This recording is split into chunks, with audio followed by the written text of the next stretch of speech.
श्रोतेहो नमस्कार. प्रसारित करीत आहोत क्रीडा विश्व. क्रिकेट प्रशिक्षक विलास गोडबोले, मल्लखांब प्रशिक्षक नीता ताटके, कबड्डी प्रशिक्षक भाग्यश्री भिलारे यांच्याशी प्रशांत केणी यांनी साधलेला संवाद.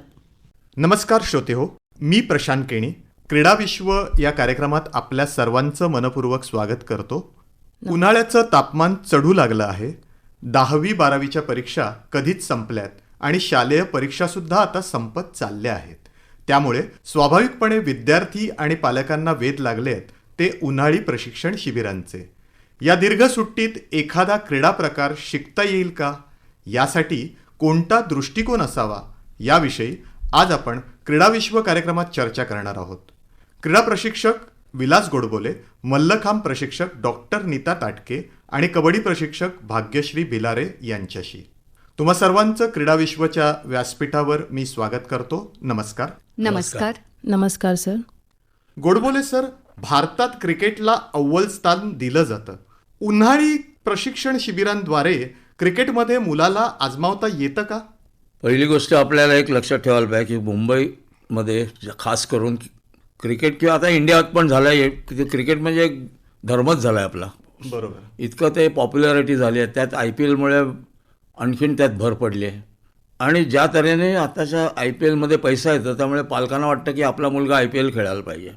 पण हे करत असताना मुलांना आपण जेव्हा सुट्टी लागली म्हणून त्यांना पाठवतो त्यावेळी मुलाची किती कॅपॅसिटी आहे, कोच कोण आहे, त्याच्याकडे किती मुलं आहेत, तो आपल्या मुलाला शिकवू शकेल का. एखाद्या नेटवर 100 मुलं आहेत आणि एकच कोच असेल तर आठवड्यात त्याला किती बॉल खेळायला मिळतील. ह्या सगळ्या गोष्टीचा पालकांनी विचार करायला पाहिजे. आणि कुठेतरी पालकांनी त्यांच्या जवळचा एखादा चांगला क्रिकेटर असेल ना त्याला विचारवा की मुलाची किती कॅपॅसिटी आहे. मुलांनी खेळायलाच पाहिजे, कुठचा तरी खेळ खेळायला पाहिजे, याच्याबद्दल दुमत असायलाच नाही. पण आपण खेळाचा निवड करताना आपल्या मुलाची कॅपॅसिटी किती आहे ती पण आजमावून घ्यायला पाहिजे. नाही तर काय होतं की भरकटच जातात मुलं. आणि हल्ली तर मुलांपेक्षा पालक ॲम्बिशियस झालेत, ड्रीमी झालेत. आणि ते नाही झालं की मुलांपेक्षा त्यांना फ्रस्ट्रेशन येतं आणि मग मुलांवर प्रेशर टाकतात. ते होता कामा नये. बरोबर. ताटके मॅडम, उन्हाळी क्रीडा प्रशिक्षण शिबिरे मुलांच्या दीर्घकालीन कौशल्य विकासासाठी कशी मदत करतात हे मला तुमच्याकडनं जाणून घ्यायला आवडेल. खूप चांगली मदत करतात. कारण मूल जर अबोल असेल किंवा अतिशय चंचल असेल, घरी बसणारं असेल किंवा अतिऊर्जावान असेल, आणि आता तर लहान मुलांमध्ये लहान वयातच दिसून येणारा मधुमेह, रक्तदाब आणि जगामध्ये आणि भारतामध्ये मोठ्या प्रमाणात समस्या उभी ठाकलेली आहे ती ओबेसिटी, स्थूलपणाची. तर या सगळ्यासाठी क्रीडा शिबिरातला सहभाग खेळाची आवड निर्माण करण्यासाठी अतिशय उपयोगी ठरतो. आणि बऱ्याचदा मुलांना असं वाटतं की मोबाईलमध्ये खेळ खेळलं त्याच्यातच मजा आहे. पण जेव्हा ती प्रत्यक्ष मैदानात जातात, इतर मुलांबरोबर खेळतात, त्यांचंही सामाजिकरण म्हणजे सोशलायझेशन होतं, एकमेकांशी जुळवून घ्यायला लागतात.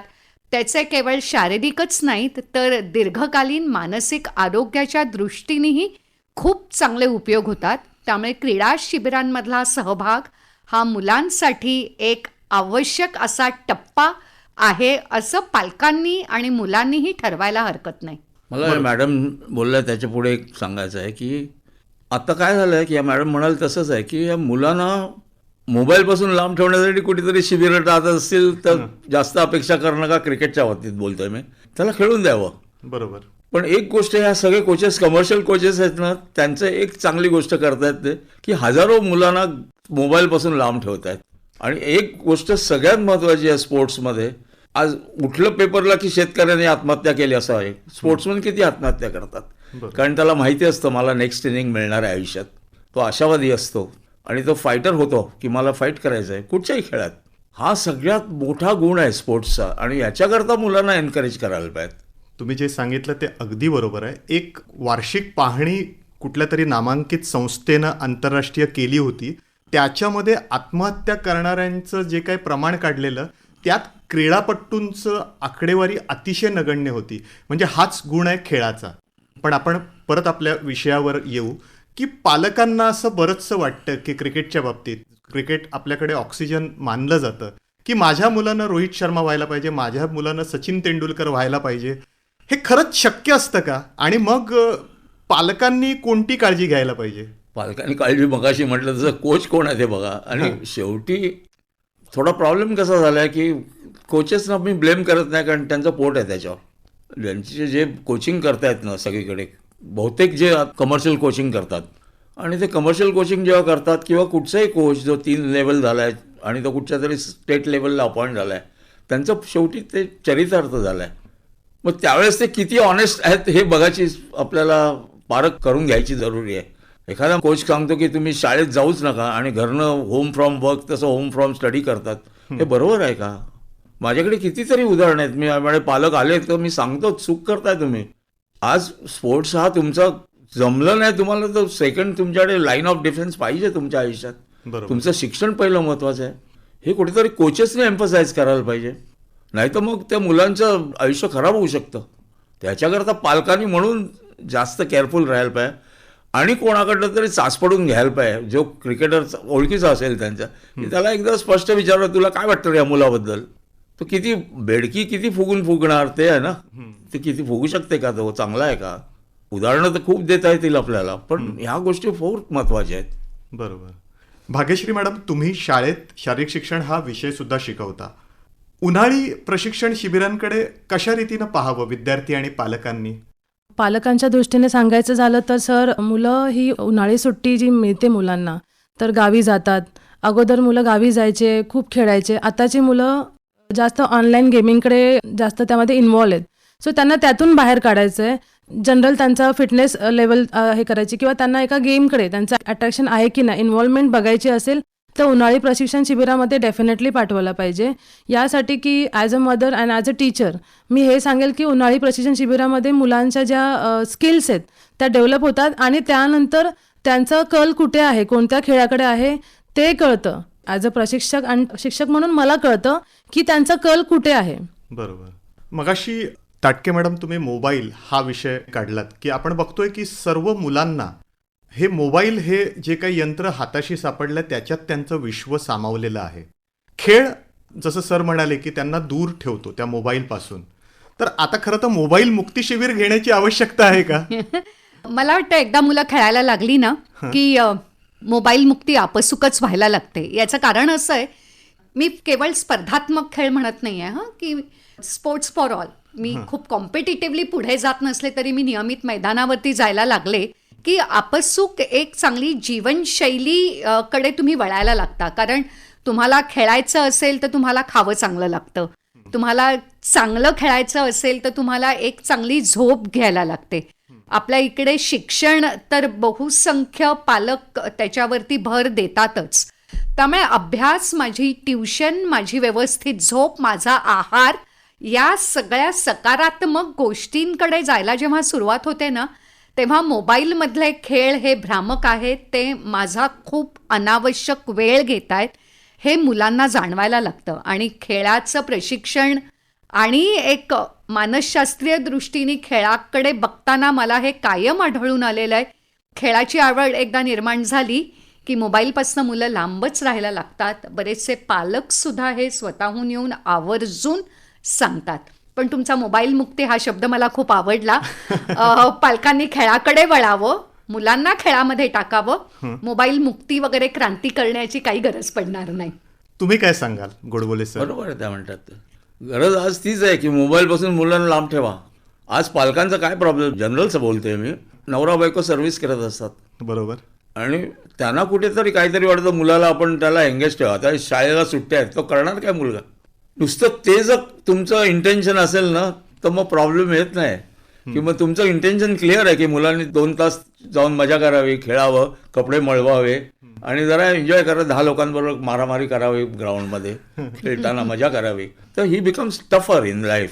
तर आपोआपच मोबाईलपासून त्याला मग हळूहळू सवय होते की मुलांबरोबर जायचं, फिरायला जायचं, कुठे रनिंगला जा, ह्या गोष्टी आपोआप होतात मुलाला. आज मी ह्यांच्या शाळेच्या बद्दल बोलतो, समर्थ व्यायाममध्ये 7 आणि 8 मुलं शिवाजीपाकला राऊंड मारतात हो संध्याकाळी.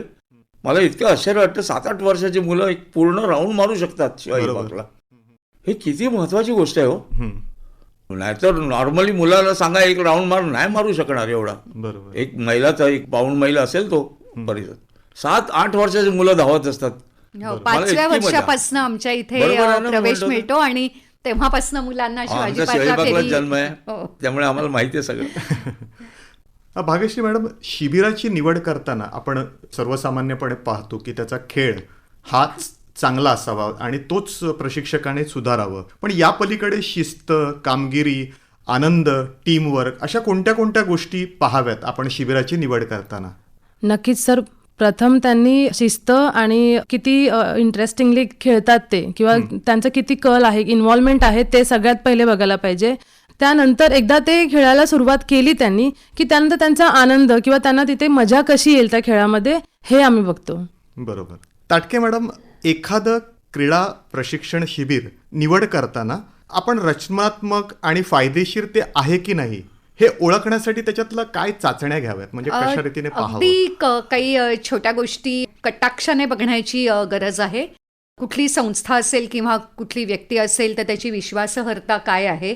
साधारणपणे जर तुम्ही कुठलं ॲडव्हेंचर स्पोर्ट मध्ये जर शिबिर करणारं असलात तर सगळी सुरक्षा साहित्य आहे की नाही, शिबिरामध्ये ह्याच्या आधी गेलेल्या कोणाची माहिती त्या संस्थेकडे, त्या व्यक्तीकडे देखील मिळू शकते.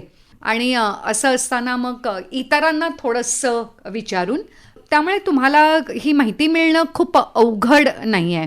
अव्वाचा सव्वा पैसे आहेत, कुठेतरी गल्ली बोळात कोपऱ्यात कुठेतरी शिबिर होणार आहे.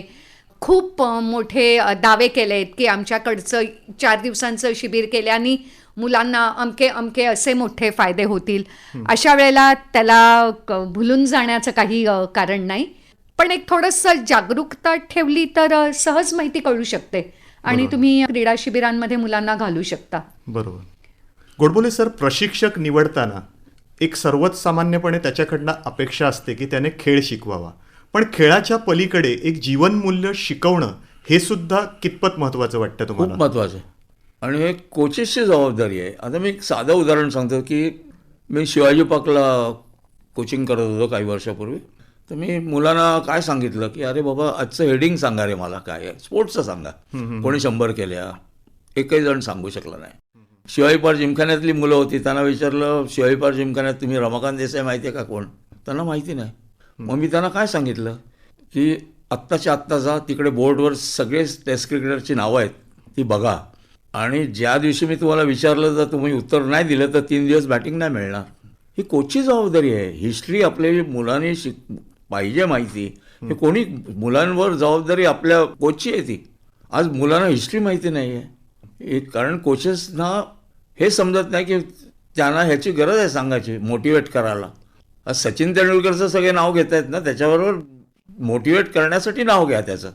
सगळे सचिन तेंडुलकर होणार नाहीत, पण तुमचं एम पाहिजे, आयडियल पाहिजे कुठेतरी. आपल्याला इथे प्रयत्न करून तिकडे जायचं आहे. सगळे नाही जाणार, पण जरी 80% मुलं अचीव केली आयुष्यात तरी ते नागरिक चांगले होतील या सगळ्या गोष्टी शिकल्यानंतर. ते अति महत्त्वाचं आहे आणि कोचेसच करू शकतात. बरोबर. ताटके मॅडम, याच प्रश्नाचं थोडक्यात तुम्ही काय उत्तर द्याल? कुठलंही प्रशिक्षण हे मूल्यांवरतीच आधारित असलं पाहिजे आणि त्या जीवनमूल्यांमध्ये स्पोर्ट्समनशिप हा स्पोर्ट्सचा तर गाभा आहे. मग ती स्पोर्ट्समनशिप म्हणजे काय? मग तुमची ऑनेस्टी, मग त्याच्यामध्ये तुमची शिस्त, तुमच्या आतून येणारं स्पर्धेबद्दलचं किंवा खेळाबद्दलचं पॅशन.